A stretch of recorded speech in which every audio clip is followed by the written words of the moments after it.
Bienvenue sur Talents Précieux, le podcast qui révèle ces compétences qui font la différence. Je suis Perrine Corvézier. Avec Amélie Dag, nous avons fondé Human Learning Expedition, la société qui produit ce podcast. Chaque semaine, nous vous proposons un nouvel épisode qui est le fruit d'une conversation avec un invité qui parle de son métier. Nous cherchons à savoir quelles sont les compétences qui lui permettent d'être épanoui et performant dans son travail. Et vous verrez qu'il s'agit quasi systématiquement de soft skills, autrement appelées compétences comportementales ou transversales. Vous êtes de plus en plus nombreux à nous écouter et ça nous fait vraiment plaisir de produire nos épisodes pour vous. Pour nous soutenir, parlez de Talents Précieux autour de vous, partagez vos impressions sur les réseaux sociaux. Vous pouvez également vous abonner, noter et commenter Talents Précieux là où vous nous écoutez. Nous lisons tous vos messages comme de véritables cadeaux que vous nous faites en retour de l'écoute de notre podcast. Un grand merci. Vous retrouverez toutes les notes et les références citées lors de cet épisode sur notre site humanlx.com, humanlx.com. Quel sens tu vas donner au métier que tu vas avoir? Est-ce que c'est uniquement pour avoir du profit, un chiffre d'affaires, ou bien c'est penser en termes éthiques, en termes relationnels? Et donc, donner une dimension spirituelle ou morale à son activité, c'est donner un autre regard, une autre dimension à son travail. Est-ce qu'une vocation peut se transformer en métier ? C'est le cas pour de nombreux médecins, pour des enseignants, pour des pompiers.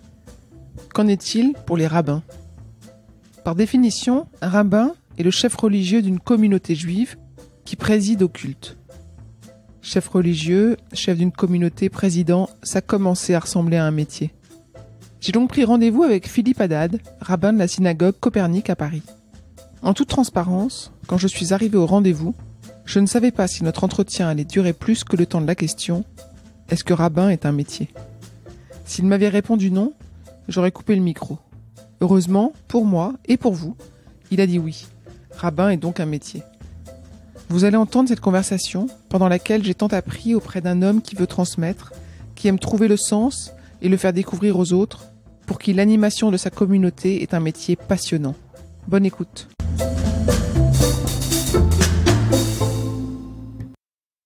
Monsieur le rabbin, bonjour. Merci de nous recevoir. On est à la synagogue de la rue Copernic, un lieu quand même très connu dans Paris. Est-ce que rabbin, c'est un métier ? Je ne suis pas devenu rabbin parce que je cherchais un métier, mais par vocation. C'est devenu un métier parce que je suis salarié d'une institution, juive qui s'appelle l'ULIF, Union libérale israélite de France. Et donc, on pourrait dire, en effet, c'est un métier. Mais lorsque je me suis engagé dans le rabbinat, c'est comme ça qu'on dit, c'était d'abord une vocation spirituelle de transmettre à une communauté le judaïsme que j'avais moi-même redécouvert à l'adolescence. Parce que je n'avais pas été éduqué dans la tradition religieuse, disons, du fait de mes parents, qui venait de Tunisie. Haddad, c'est un nom de famille tunisien, et il n'était pas préoccupé par la question religieuse, mais plutôt des questions économiques, de s'installer un peu comme des migrants aujourd'hui. Voilà. Mais c'est après ma bar mitzvah, ce qu'on appelle la bar mitzvah, la majorité religieuse, à 13 ans, que j'ai redécouvert les racines religieuses de mon identité, me reliant ainsi à mon grand-père. En fait, je me suis relié à mon grand-père alors que mon père avait rompu, voilà, avec ses racines religieuses. Et après mon baccalauréat, oui, j'ai senti cette vocation, cet appel de devenir rabbin, alors que j'aurais pu devenir ingénieur, parce que j'avais passé un baccalauréat mathématiques et techniques à l'époque, et je préférais transmettre. Donc ça a été une vocation et un métier de facto, parce que je suis employé dans une institution, c'est vrai. Bon, j'entends qu'il y a une formation pour devenir rabbin. Une formation, oui. C'est une formation longue, c'est une formation qui consiste en quoi ? 5. On va dire même bac plus 6, c'est-à-dire que on a 5 ans d'études au séminaire israélite de France, qui se trouve à Paris, dans le 5e arrondissement, avec différents cours qui sont à la fois, je dirais, de la théologie et puis de la culture générale, surtout matière philosophique, et une année de stage auprès d'un grand rabbin. On m'avait proposé plusieurs postes et j'ai choisi Marseille parce qu'à l'époque il y avait le grand rabbin Citruc qui était grand rabbin de Marseille, qui deviendra plus tard grand rabbin de France, qui est décédé il y a quelques années et qui avait une aura et un charisme particulier, et j'ai eu la chance donc de passer cette année à ses côtés pour apprendre justement sur le terrain le métier ou la vocation de rabbin. Enfin, de toute façon, il faut se forger pour devenir un bon forgeron. Et voilà, je regrette pas, c'était vraiment très très enrichissant. Et ensuite, j'ai occupé mes postes rabbiniques. Donc ensuite, il y a un examen général, voilà, avec un mémoire qui est présenté, et puis différentes matières sur lesquelles on est interrogé. Et à la suite de quoi, on reçoit un diplôme qui est signé par le grand rabbin de France et par les différents maîtres, pour pouvoir ensuite être rabbin dans des communautés de France. En général, d'ailleurs, on commence par les communautés de province, on signe un contrat où les 6 premières années, on sera dans des communautés de province pour aider des petites communautés, et ensuite, s'il y a des opportunités dans des grandes villes, on peut postuler, en sachant que on n'est pas nommé, mais c'est plutôt un appel d'offres, hein. C'est un peu comme dans l'église réformée, ou alors on pourrait dire comme chez un employeur, c'est-à-dire il y a un poste qui est vacant et puis chacun pose sa candidature.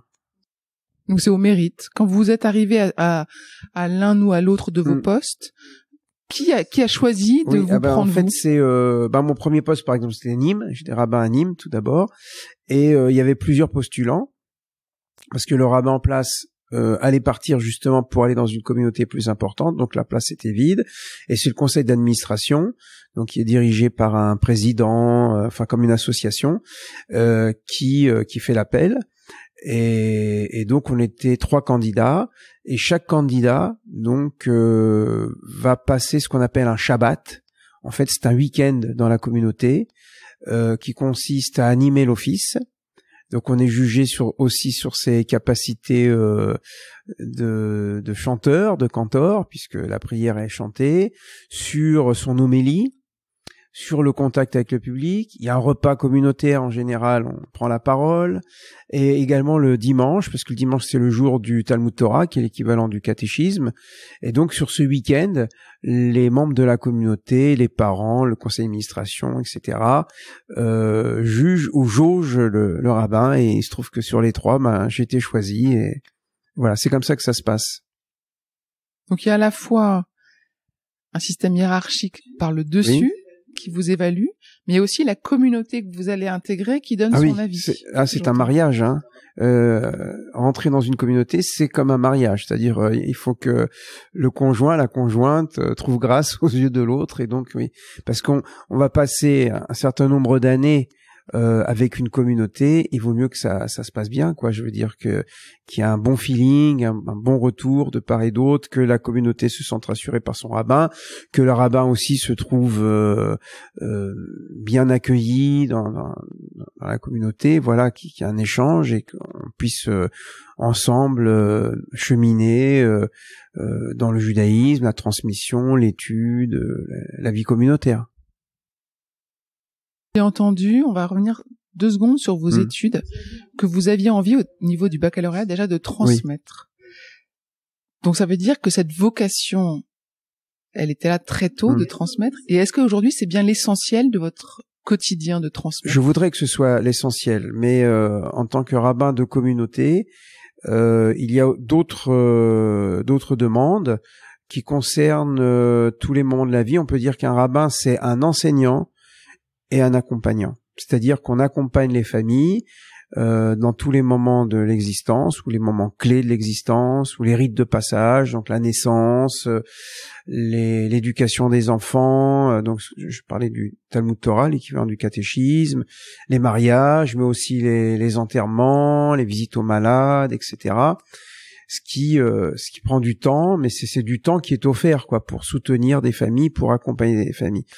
Et l'activité que j'apprécie le plus, que j'affectionne le plus, c'est en effet c'est l'enseignement. Voilà. Mais il faut avoir le temps aussi de préparer ses cours, etc. Mais ça reste vraiment ma source de joie. Le fait d'enseigner, surtout qu'il faut savoir dans le judaïsme qu'il y a une place prépondérante pour l'étude, le savoir, la transmission. Il y a pas que on dit traditionnellement dans les textes que le monde, on pourrait dire le monde juif, mais peut-être le monde en général, repose sur 3 piliers, en tout cas un monde religieux, c'est la connaissance, c'est la prière et c'est les bonnes actions. Et on commence justement par la connaissance, le savoir et la transmission. Donc ça reste, c'est vrai, pour moi une priorité. Mais bien sûr, quand il faut accompagner des familles dans différentes circonstances de la vie, on est là aussi pour accompagner, pour aider. Mais en même temps, c'est l'occasion de transmettre, parce que ce soit lors d'un enterrement ou d'un mariage, voilà, on prend la parole et on transmet quelque chose du judaïsme. Et est-ce que pendant le Shabbat, là, vous disiez qu'il y avait des enseignements, il y a des enseignements aussi à la communauté, c'est ça? Il y a des messages qui sont parce que la journée centrale du judaïsme, c'est un peu le symbole de la branche centrale du chandelier à 7 branches. On dit que c'est le samedi, le Shabbat, le jour du Seigneur. Et en effet, c'est une journée qui est consacrée à la prière et à l'étude. Il y a une étude avant l'office le vendredi, et il y a la prise de parole, l'homélie, donc pendant l'office du soir, il y a aussi la prise de parole pendant l'office du matin, il y a des cercles d'études, voilà, il y a toute une journée qui est consacrée à la prière, à l'étude. Des fois, il y a des repas communautaires, on prend la parole, etc. Donc, c'est vraiment une vie centrée sur la communauté, sur la famille et sur cette transmission. Voilà. En faisant mes recherches, avant de venir vous voir, j'ai vu que dans le passé, les rabbins avaient un rôle d'arbitre ou de juge sur les lois juives. Oui. Et j'ai l'impression que ça s'est arrêté. Ça s'est pas arrêté, ça s'est centralisé. C'est-à-dire que quand j'étais rabbin, par exemple, en province, à Nîmes, par exemple, le rabbin, il a un rôle multiple, même vis-à-vis de la ville, vis-à-vis de la commune, où c'est un notable un petit peu. Voilà, il a un rôle représentatif au sein de la ville de Nîmes, par exemple. Voilà. Mais dans les grandes villes, il y a une centralisation, c'est-à-dire il y a ce qu'on appelle le Bet Din. Le Bet Din, c'est le tribunal rabbinique qui est là plutôt pour jauger plutôt que juger des affaires, quoique des fois on peut juger aussi des affaires. En ce qui concerne, par exemple, des divorces à caractère religieux, des demandes de conversion au judaïsme et des situations particulières où on fait appel à minimum 3 rabbins qui vont juger de telles situations. Ça peut être aussi des conflits familiaux, des problèmes d'éducation, toutes sortes de choses ou alors des demandes pour répondre à des questions du monde moderne, vous voyez. Donc c'est vrai qu'aujourd'hui c'est plus centralisé, et il y a une époque où le rabbin était vraiment le responsable religieux dans tous les domaines. C'est lui qui écrivait le rouleau de la Torah, c'est lui qui faisait l'abattage rituel, c'est lui qui faisait les circoncisions. Donc aujourd'hui il y a un peu de spécialisation. Et un rabbin dans une grande ville comme Paris, son rôle c'est surtout l'animation des offices, l'enseignement et l'accompagnement. J'ai lu aussi que vous parliez de spécialisation. Il y a une possibilité où il y a des opportunités de se spécialiser. J'ai lu, par exemple, en loi alimentaire ou en communication. Est-ce que c'est par des études? Oui, c'est pas forcément par des études. Oui, alors, il peut avoir toutes les spécialisations à caractère religieux se font dans des lieux d'études qu'on appelle la yeshiva, c'est-à-dire le lieu où on est assis, qui sont des maisons d'études. On voit ça des fois dans certains films ou des documentaires où on voit tous ces hommes qui sont en train d'étudier l'un en face de l'autre en se balançant avec toutes sortes de livres autour d'eux, etc. Voilà. Et je dis des hommes parce que en général, traditionnellement, c'était des hommes. Maintenant, il y a aussi des yeshivas pour des femmes, mais c'est un mouvement plus moderne. Peut-être on y reviendra. Et là, c'est vrai, il faut spécialiser un petit peu comme en droit. En fait, c'est du droit rabbinique, comme il y a du droit juridique, etc. pour devenir avocat ou juge. Et donc, c'est des fois plusieurs années parce qu'il faut connaître en effet les textes. Voilà, donc on peut se spécialiser là-dedans. Ou bien on peut se spécialiser aussi dans la communication. Il se trouve que quand j'ai travaillé au consistoire, avant de travailler à Copernic, consistoire étant l'institution qui a été créée par Napoléon en 1808 pour gérer le culte israélite en France. Voilà, comme il y avait le monde catholique, le monde protestant, il fallait aussi une structure pour représenter la communauté. C'est à ce moment-là qu'il y a eu d'ailleurs la création du titre du grand rabbin de France. Et donc quand j'ai travaillé au consistoire, on était à l'époque de la découverte d'Internet et j'ai été le premier rabbin internaute. Et donc, mon rôle a été avec un webmaster de mettre en place le site du consistoire israélite de Paris. Voilà, qui a évolué depuis parce que j'ai quitté. Mais enfin, je retrouve encore des textes et des structures qu'on avait mises en place. Donc, en effet, on peut spécialiser dans la communication. Ma spécialité, c'est le dialogue, interreligieux en général, mais en particulier le dialogue avec le monde chrétien. C'était comme un complément de vocation, on pourrait dire finalement, de m'investir dans l'étude aussi des évangiles. Voilà, et donc j'ai des lectures juives de l'évangile, et aussi bien sur le plan historique que sur le plan de l'exégèse. Et d'ailleurs, il se trouve que dans un quartier où on est en très bon terme avec un prêtre, qui est la paroisse de Saint-Honoré-des-Laux, où nous voyons une fois par mois, une fois à la synagogue, une fois à l'église, sur des échanges de nos textes respectifs. Voilà. Donc, on pourrait dire aujourd'hui, ma spécialité ou ma spécialisation, c'est le travail en particulier sur les évangiles.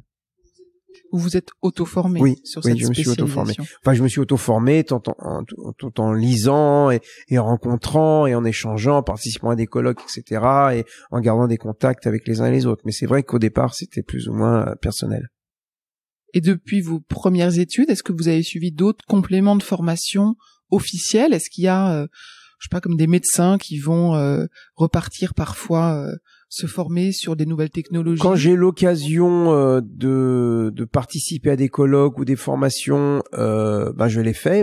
C'est vraiment des formations de prise de parole en public, où j'ai suivi quelques stages. Mais comme la vie communautaire, ou peut-être c'est aussi lié à mon caractère où je suis assez investi, j'ai pas toujours trouvé le temps d'avoir un complément de formation.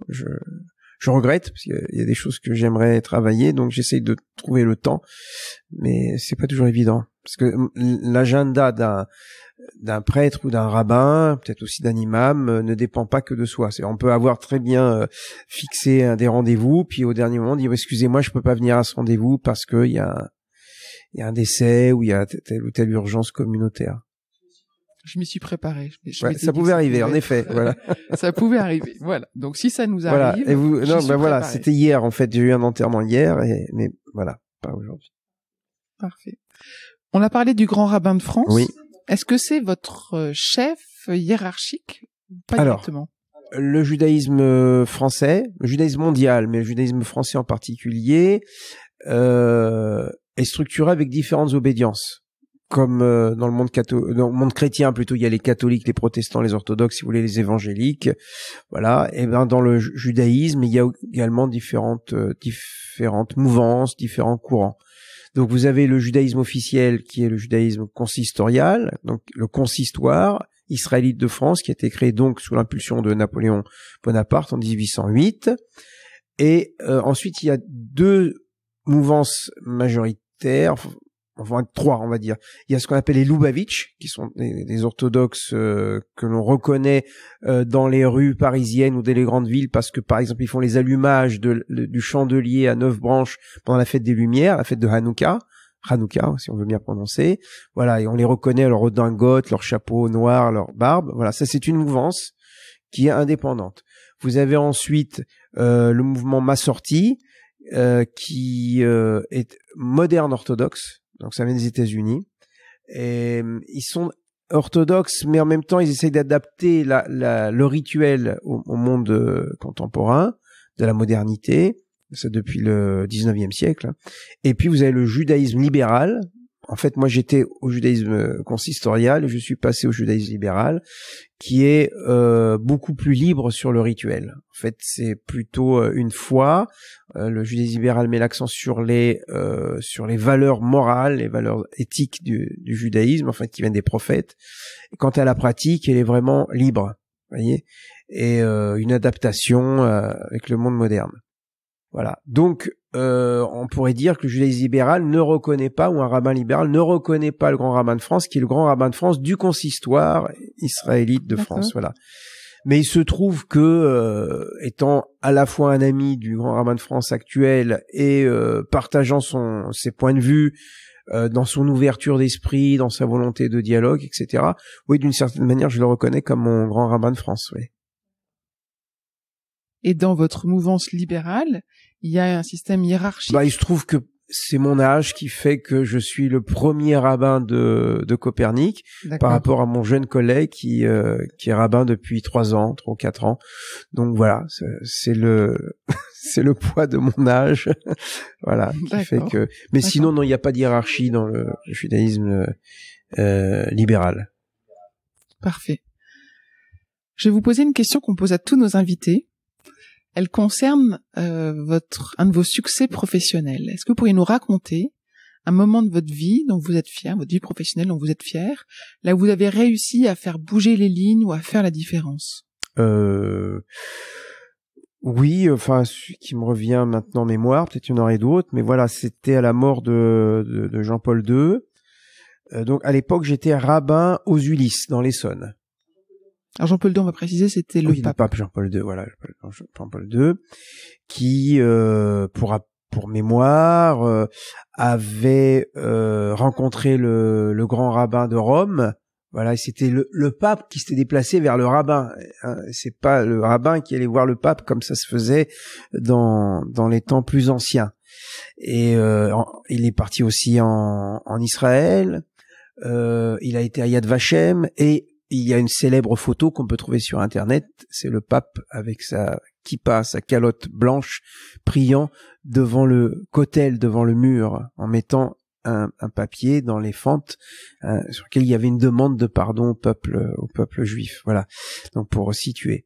Et lorsqu'il est mort, donc j'étais à l'époque rabbin aux Ulysses, donc dans 91, et nous avons reçu j'ai reçu, mais pour la communauté, une invitation à une messe à sa mémoire à Bure-sur-Yvette. Voilà, l'église de Bure-sur-Yvette. Il faut vous dire que il y avait des très bonnes relations avec le monde chrétien dans cette région depuis plusieurs années, et également des personnes chrétiennes, catholiques essentiellement, mais aussi quelques protestantes qui venaient à mes cours. Voilà, et également on m'avait demandé, l'évêque m'avait demandé aussi d'intervenir pour la formation des catéchistes pour le judaïsme. Et donc j'en ai parlé à la communauté en disant nous sommes invités à une messe à l'église, et ça serait bien que la communauté, même si elle n'est pas très importante, soit bien représentée. Et il y a eu 3 types de réponses. Ceux qui étaient déjà engagés dans ce dialogue qui ont dit oui. Et il y a ceux qui ont dit on n'a jamais mis les pieds dans une église, et qui ont dit non. Voilà, ils voulaient pas se trouver en face de la croix. Bon, il faut comprendre, si vous voulez, d'un point de vue psychologique, je pense le poids de cette histoire douloureuse entre le christianisme et le judaïsme. Peut-être que la croix pouvait évoquer chez certains certaines douleurs. Voilà. Et puis il y avait surtout les indécis. Bon. Parce que ceux qui étaient contre étaient minoritaires, et il y avait les indécis, et donc il fallait convaincre. Et donc on a une réunion, voilà, et j'ai argumenté pourquoi c'était important, aussi bien par reconnaissance pour ce qu'avait fait le pape Jean-Paul II, que il avait fait des pas qui étaient à mon sens irréversible, aussi pour les bonnes relations que nous avions avec la communauté chrétienne, et puis de ce geste de fraternité et de sympathie, aussi en tant que citoyens. Voilà, nous sommes de confessions différentes, mais nous sommes ensemble à une prière. Il y a bien des chrétiens qui viennent de temps en temps aussi pour le jour de Kippour, le jour du grand pardon.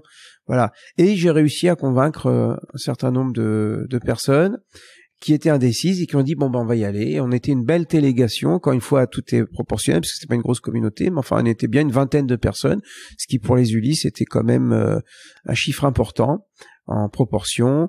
Et voilà, on a été bien accueillis, on nous a offert des places réservées et nous avons assisté à cette messe. Et ensuite il y a eu un échange chaleureux et c'était vraiment quelque chose de très important. Oui, je peux considérer que c'était comme une bonne réussite.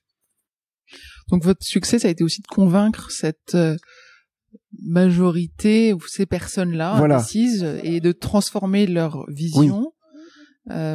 Sur quoi vous êtes appuyé pour faire ça? Vous avez parlé d'arguments, vous m'avez listé ces arguments, mais c'était aussi les bonnes relations de confiance qui s'établissaient, enfin qui s'étaient établies depuis des années, puisque je suis resté 25 ans aux Ulysses. J'ai formé les enfants pour la bar mitzvah ou la bat mitzvah, donc pour les garçons ça s'appelle bar mitzvah.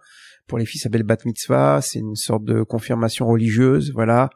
Donc j'ai aidé beaucoup de personnes, voilà. Moi, je considère mon rabbinat comme vraiment aider les gens, apporter des réponses spirituelles, mais aussi humaines, voilà. Et donc c'est cette bonne relation et cette confiance qui s'était établie précédemment qui ont appuyé en quelque sorte mon argumentaire. Il n'y a pas que de l'argumentaire, il n'y a pas que de l'argumentaire intellectuel.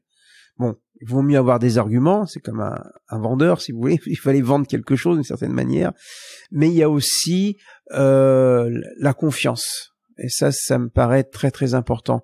On fait confiance à quelqu'un qui a toujours montré son ouverture, son accueil vis-à-vis des familles. Voilà, pour moi, je considère que le judaïsme, enfin la religion, j'ai un principe. Je dis voilà, la vie est pleine de problèmes. Il faudrait pas que la religion en ajoute. Voilà, c'est ça mon grand principe. Et que la religion, c'est là pour aider à mieux vivre. Voilà, il y a toujours des solutions. Et du fait qu'il y ait eu ces bonnes relations depuis des années, ce qui dit ok, je vais rentrer pour la première fois dans une église. Voilà, ils sont venus pour la première fois dans une église. Pour eux, c'était important aussi. Et pour moi, et puis même j'ai vu comment la communauté catholique a été très très touchée vraiment de notre présence. Et je me souviens, on était rentré on s'est découvert parce que dans une église on s'est découvert et le prêtre a dit non mais mettez la kippa, il n'y a pas de problème. Donc nous on ne l'a pas fait de prime abord, mais ils ont dit non, vous êtes la communauté, il n'y a pas de problème, c'est un comme un vêtement religieux, on accepte. Les prêtres autrefois avaient la tête couverte, les évêques etc. Et ça nous choque pas, au contraire. Donc ça a été oui, c'était un bon souvenir. Oui, merci pour ce partage. Je voudrais vous parler des personnes qui vous ont inspiré dans votre vie professionnelle. Je crois que tout à l'heure, vous m'avez parlé du rabbin de Marseille comme quelqu'un d'une grande personne, mais peut-être qu'il y en a d'autres. Donc il y a le grand rabbin Citruc qui m'a appris justement cette proximité avec les gens, hein, et de savoir toujours trouver la bonne voie qui va faire consensus et qui va pas créer les oppositions. Ça, c'est important à tous les échelons, voilà, qu'on soit responsable d'une petite association, d'une communauté ou plus important, de toujours trouver le consensus, donc d'être à l'écoute, hein, entendre autant que possible ce qui se dit à demi-mot, quelles sont les demandes. Voilà, ça c'était donc une expérience très très très positive. C'était mes premières prises de parole en public aussi, et Il vous coachait, d'une certaine manière, c'était un coach, oui. Oui, on peut dire aujourd'hui. Oui, vous mentorez. Oui, parce que après, surtout dans la grande synagogue de Marseille, on monte en chair. Vous savez, c'était très impressionnant, parce que même, je crois que dans les églises, il y a la chair, mais je crois pas qu'il y a beaucoup de prêtres qui montent en chair. Et là, il fallait monter le petit escalier en colimaçon comme ça, se trouver un peu suspendu et puis parler. Oh là, c'était impressionnant. Puis c'était la grande synagogue de Marseille. Il y avait peut-être 300 personnes. Enfin bon. Donc vraiment, ça m'a aidé. Il y a eu un autre rabbin qui était grand rabbin, il s'appelait le grand rabbin Chouchana. Voilà, j'aime bien citer leur nom aussi parce que ceux que je vais vous citer, ils sont plus de ce monde. Et le grand rabbin Chouchana était rabbin d'un mouvement de jeunesse qui s'appelait Notre Espérance. Et c'est lui qui m'a ouvert justement à l'animation et au côté justement proximité avec les jeunes. Voilà. Parce que lorsque nous étions élèves rabbins au séminaire, ils nous invitaient dans des colonies, enfin plutôt des colonies, des formations d'animateurs et animatrices. Et c'est comme ça que j'ai appris à jouer de la guitare, c'est comme ça que j'ai appris un peu l'animation, toutes sortes de jeux, et ça m'a beaucoup aidé puisque le consistoire m'a demandé pendant 5-6 ans d'être le rabbin de la jeunesse au consistoire. Voilà, j'ai toujours gardé ce lien avec, et encore aujourd'hui, je travaille au sein des EI, les éclaireuses, éclaireurs israélites de France, qui sont les scouts. Comme voilà. le scoutisme. Et donc j'ai mis en place aussi des réalisations de projets de formation. Donc ce rabbin aussi a été très très important pour moi, surtout dans cet aspect.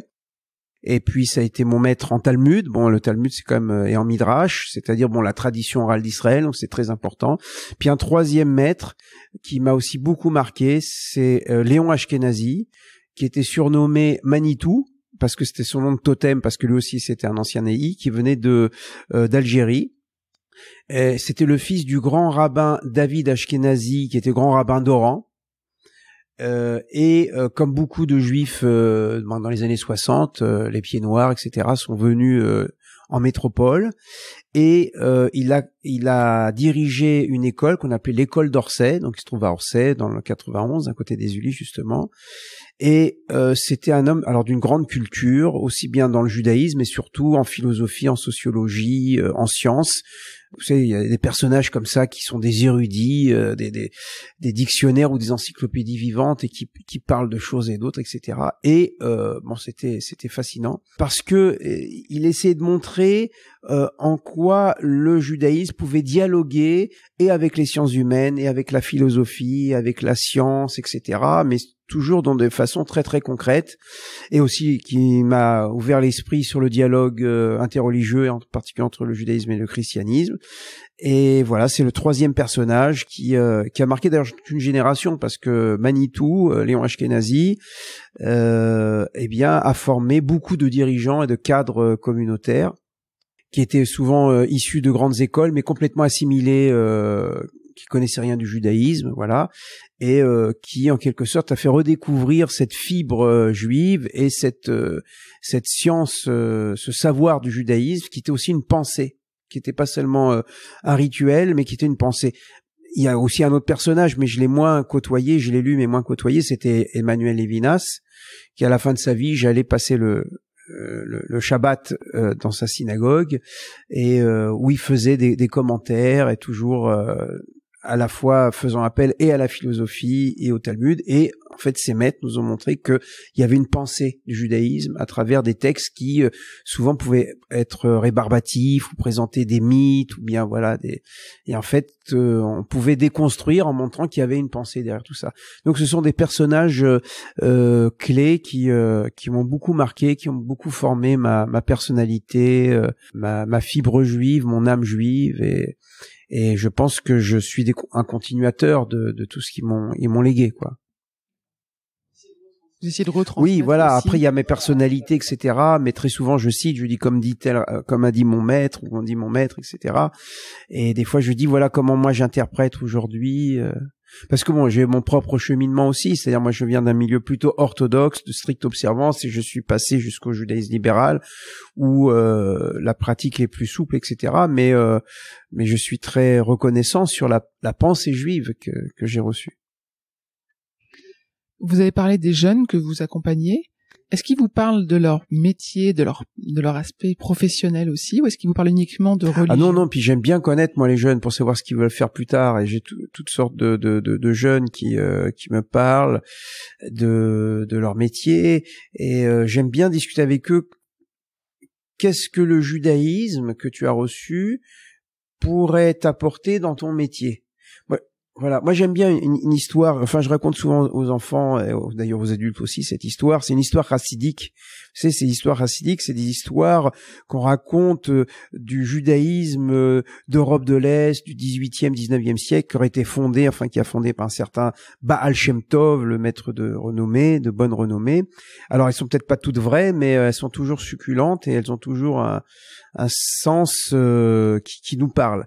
Donc c'est un disciple qui va voir son rabbi, c'est comme ça qu'on dit, un rabbi, et donc le rabbi le voit pour la première fois et lui dit comment tu t'appelles? Il dit je m'appelle David, d'accord. Qu'est-ce que tu fais dans la vie? Alors il dit je suis boulanger. Alors le rabbi lui dit je te demande pas ce que tu fais pour perdre ton temps. Je te demande qu'est-ce que tu fais dans ta vie, ça veut dire qu'est-ce que tu fais de ta vie. Et le disciple réfléchit un petit peu, puis il dit « Je donne à manger aux hommes ». Alors le rabbi lui dit « Voilà, ça c'est une bonne occupation ». Ça veut dire quel sens tu vas donner au métier que tu vas avoir. Est-ce que c'est uniquement pour avoir du profit et un chiffre d'affaires, ou bien c'est penser en termes éthiques, en termes relationnels. Finalement, on a besoin du boulanger, comme dans le sketch de Fernand Reynaud, parce que si le boulanger il s'en va, on peut plus manger de pain.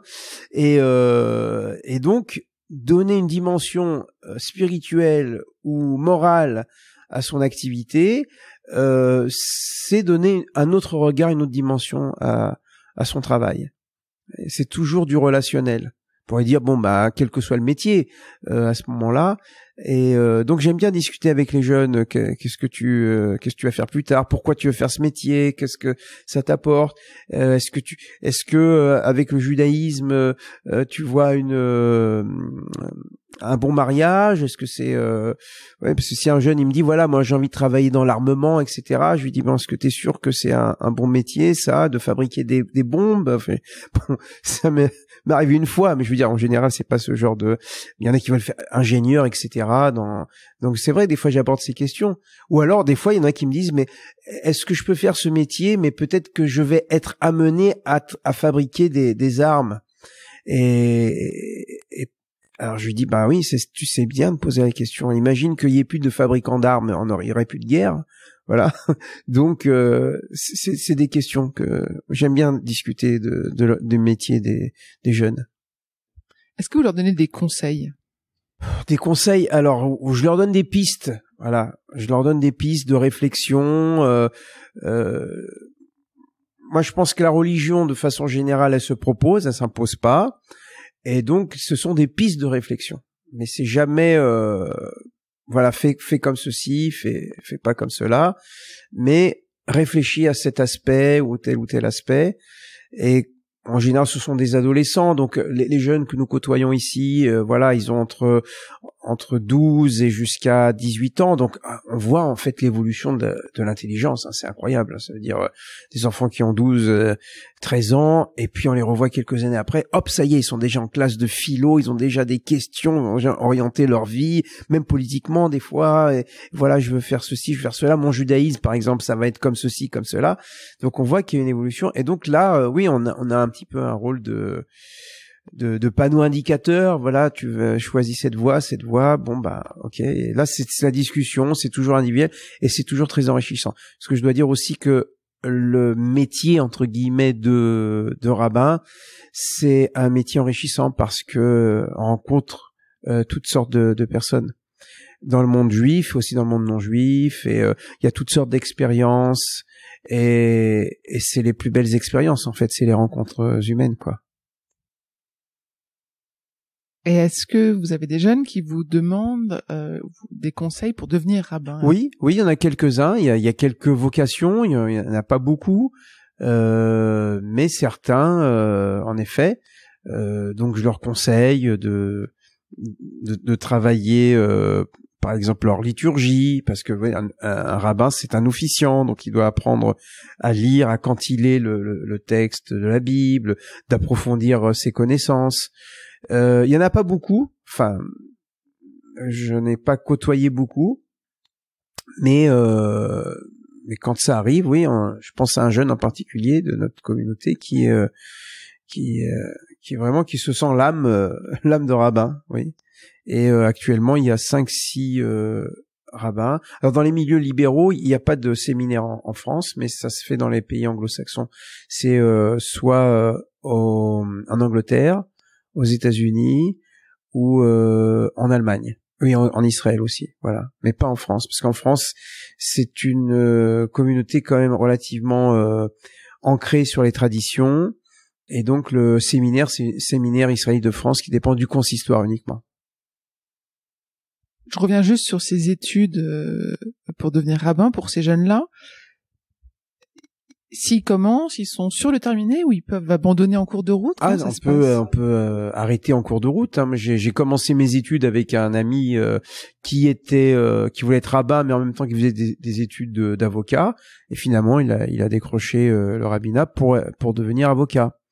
Ça peut arriver que des jeunes arrêtent au milieu. Ben, il y a 5-6 ans d'études, ça donne le temps de réfléchir, d'avoir une maturité.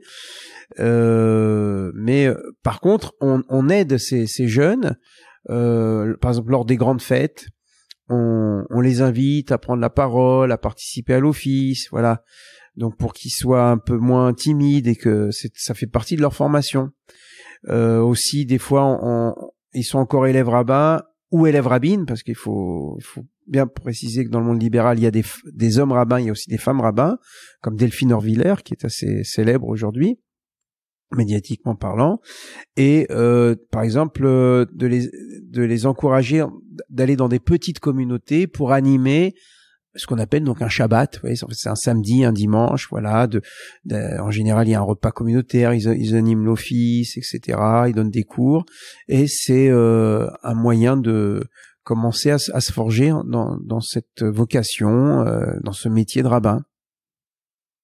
Je vous sens donc très impliqué dans la communauté dans laquelle vous êtes. Est-ce que vous pouvez de temps en temps vous en extraire pour vous ressourcer, pour prendre du temps pour vous?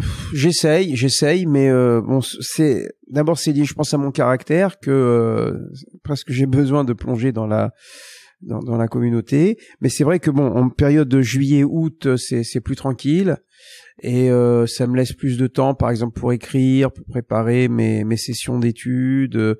Oui, de temps en temps, prendre une journée, voilà, partir. Alors j'ai des enfants aussi en Israël, et aussi des petits enfants, donc de temps en temps je vais en Israël aussi, voilà, en famille, pour se retrouver. Ça c'est important, voilà. Et peut-être avec l'âge, maintenant j'ai 62 ans, voilà, donc j'essaye de lever un petit peu le pied, puis de prendre un peu de temps, voilà. Mais mon esprit n'est jamais tout à fait détaché de la communauté. C'est-à-dire, dès que je suis un petit peu loin, je dis tiens, j'ai un petit carnet sur moi, tiens, faudrait faire ça, faudrait faire ceci, etc. Voilà. Donc voilà, je crois qu'une fois qu'on est tombé dedans, bah on reste dedans, quoi. D'accord. On arrive à la fin de notre entretien. Qu'est-ce qu'on peut vous souhaiter professionnellement pour le reste de votre carrière professionnelle de rabbin? Ah, qu'est-ce qu'on peut souhaiter à un rabbin? Bah, qu'il reste en bonne santé, qu'il garde un esprit de jeunesse, c'est-à-dire d'innovation. Un des grands maîtres du chassidisme, Rabbi Nachman de Braslav, disait « Il est interdit d'être vieux ». Voilà. Donc ce qu'on peut souhaiter à un rabbin, c'est de pas devenir un fonctionnaire de Dieu. Voilà. Mais de garder la fraîcheur de la vocation. Parce que c'est vrai que le fait de participer à une vie communautaire avec ses rites quotidiens ou hebdomadaires, etc., ça peut des fois atténuer un peu cette fraîcheur du départ. Ce qu'on peut souhaiter à un rabbin, c'est qu'il recommence tous les jours à être rabbin. C'est une histoire d'amour, c'est au présent. Voilà. Très bien. Monsieur le rabbin, merci beaucoup de cet entretien. Merci.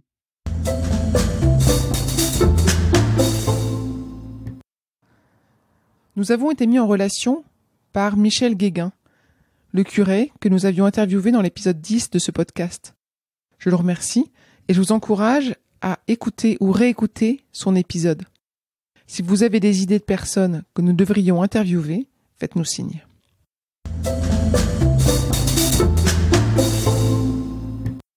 J'espère que vous avez apprécié ce podcast autant que nous avons aimé le préparer et l'enregistrer.